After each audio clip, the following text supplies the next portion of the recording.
Toyota Vios. So ito ulit yung isa sa customer natin, no, na nagpapa-engine detailing, engine refresh. So paano bang procedure ang ginagawa ni Autodoc sa mga ganitong nagpapa-detailing and engine refresh? Binababa po namin yung buong makina nito. Then tinatanggal namin yung head niya. Then lahat po ng gasket, no, pinapalitan natin para do sa oil leak. And then nililinis natin yung ano ba to? Yung makina kasi may mga oil sludge na.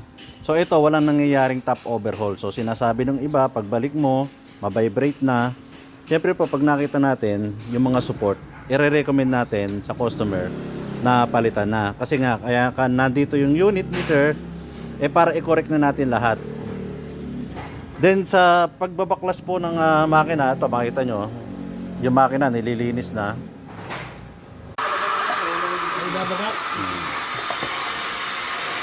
Ito na yung makina ni Vios. Nakikita nyo ngayon kung gaano karami, no, kakapal ng actually makapal oil sludge ito, nalinis na lang.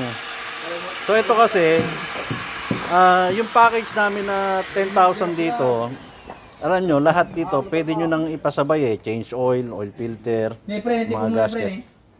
At the same time, makikita mo, mape-prevent mo yung halimbawa, may nakita kang hindi nakanais-nais sa piston ring. So, maagapan mo na or maano mo na bago pa kumatok yung makina, mape-prevent mo na. So, ayan yung purpose na kaya ginawa namin itong binababa namin yung makina ng mga... Ito para sa sedan lang, hindi kasama sa SUV. Ito yung cover ng timing belt. So, kung makikita nyo yung itsura. So, worth it naman siguro na maranasan naman ng makina nyo. Kung ilang taon na yan na ginagamit nyo, na ma-refresh naman. So yun lang po yung package namin dito for only 10,000. Then additional na lang sa mga gasket, sa mga oil seal. Ang kagandahan kasi dito, ayan nga, makikita nyo na kung ano yung kondisyon ng makina sa mga internal parts. Ayaw namin kasi nung wisik-wisik lang. Ayan. So, ito yung pinaka niya, crankshaft. Diba? Makita mo. Tingnan mo yung piston.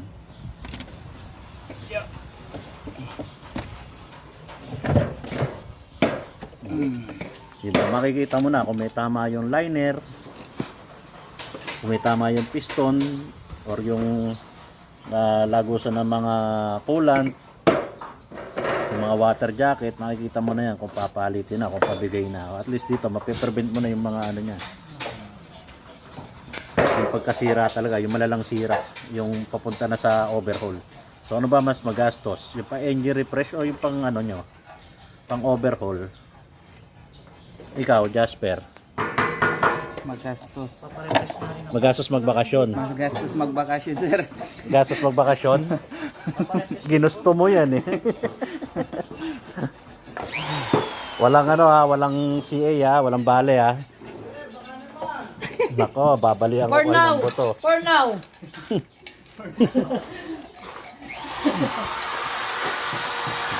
Ito mga brad, balik tayo sa usapan ng engine refresh. Ito po yung ginagawa namin. Sa mga nagsasabi para daw mas malaki singil, hindi po. So actually, minimal lang din naman yung singil natin. Sa 10,000 siguro naman, no, hindi na kamahalan yan para dito sa ginagawa natin. Lahat yan, pwede nyo nang isama. Package na po yun. Wala nang additional charge yung kung ano yung mga ipapagawa nyo pa sa amin. Sa labor pero yung mga parts, ayun, obligado na bumili tayo kung may gusto kayong papalitan na parts. Pero sa labor, yung pa rin naman ang labor natin.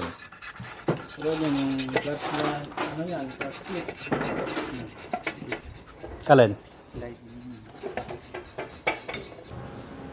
Lahat ng makita natin na palitin doon sa makina, hindi yung sa mismo sa loob ng makina, hindi yung piston ring, hindi yun. Halimbawa, yung gasket oil seal, ayan, yung timing chain cover gasket, mga palitin na, yun yung nire-recommend natin na additional. Pero kung wala naman at okay naman yung iba, hindi po ba natin papapalitan. Basta tayo, kino-correct lang natin lahat nung dapat i-correct dito sa Toyota Vios. Kaya binababa po namin yung makina. Kasi mas maanong linisin kapag yung buong makina binaba mo. Pati yung strainer mismo ng makina, kayang-kayang linisin. Kaya ka nga nag-engine refresh. So, ibig sabihin ng engine refresh, pati yung internal na makina, lilinisin mo. Pero hindi tayo magtatanggal ng piston, crankshaft, ng Conrad. Hindi po. Yung oil pan lang po ang tatanggalin natin sa ilalim. Dilinisin natin yung strainer doon, pati yung ibang oil sludge. Then doon naman sa head niya, dilinisin natin yung mga oil sludge din doon. So hindi na tayo nagtatanggal din ng barbula. Ang tinatanggal lang natin lahat is oil sludge. So lilinawin ko lang po na oil sludge lang po ang tinatanggal natin. Kaya nagbaba tayo ng makina. And then lahat po ng dapat i-correct sa cooling system niya, sa leak sa makina, papalitan na po natin yan ng gasket. So sa mga nagtatanong magkano ba labor namin dito, ang labor po namin dito is 10,000 lang. Pwede nyo nang isabay yung pag-change oil, oil filter, or yung tinatawag na PMS, pwede nyo na pong isabay dito. No additional cost. Basta yung 10,000 na yon, nakapix yun sa labor. Kung ano man yung dapat na isabay at ipagawa, pwede nyo pong isabay na walang additional cost. So yun po, mas malaki po kasi matitipid ng customer sa ganung paraan. Kesa ho pa isa-isa, palit ng valve cover, gasket, no? Magkano labor, palit ng langis, ng oil filter, linis ng throttle body. Dito po, lahat-lahat na yon nililinis namin. Throttle body, yung ayan, manifold, saka yung mga leak, sinasabay na po natin lahat yan. So, yun po, sa kalaman po ng lahat, ganito po ginagawa ng Autodoc sa engine refresh, engine detailing. For only 10,000 pesos, package na po yan sa labor. So, kahit ano pa idagdag nyo dyan na ipagawa nyo, wala pong additional charge. Kahit magpapalit kayo ng mga gasket, ng ibang oil seal, basta i-request nyo lang, basta regarding lang sa makina na nakabaklas, pwedeng-pwede na po natin yung gawin at isabay doon sa ginagawa namin. So, yun lang po. Sa mga nagtatanong kung saan kami located, kami po ay located sa Silang, Cavite. I-Waze nyo lang po, Autodoc Silang, at nakapin po kami sa Waze. Accessible kami through Calax, Silang Interchange. Sa may Aguinaldo lang po yan. So, halos boundary rin kami ng Dasma at ng Silang. At meron po kaming page kung gusto nyo pong makita yung mga ginagawa namin, punta lang po kayo sa Autodoc Silang. Yan po yung FB page natin. At yung transmission. Ayan, ito kagandahan sa pagbababa ng makina. Ayan, ito yung transmission niya.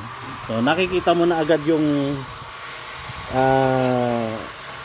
ibang issue sa internal parts. Di ba? Ayan, clutch lining, clutch plate. So ito, mga papapalitan natin to kay customer. Diba? Ito, nakababa na yung transmission, yung engine, transmission. Then pag sinalpak mo yan, ang additional cost mo na lang dyan, bumili ka na lang ng mga parts. So, same labor pa rin kami, 10,000. Kasi isasabay lang din naman yung pagsalpak eh.